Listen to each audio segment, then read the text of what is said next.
वो plastic surgery हो बेला खराब हो। अरे कहार कौन है? अरे जो मो सांग प्रमोद मो ता स्त्री कौन रोसे करथला गरम तेल पड़ी कौन हाथ पुड़ी जाइए डॉक्टर कहउछन कौन प्लास्टिक सर्जरी हो 5 लाख टका खर्च हो। सामान्य प्लास्टिक सर्जरी पे 5 लाख टका नेबे?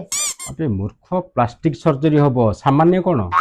अरे तुम सांगू को ना घर प्लास्टिक नहीं पड़ेबे खाली सर्जरी पैसा लगे प्लास्टिक पैसा तो बंची जीव ना।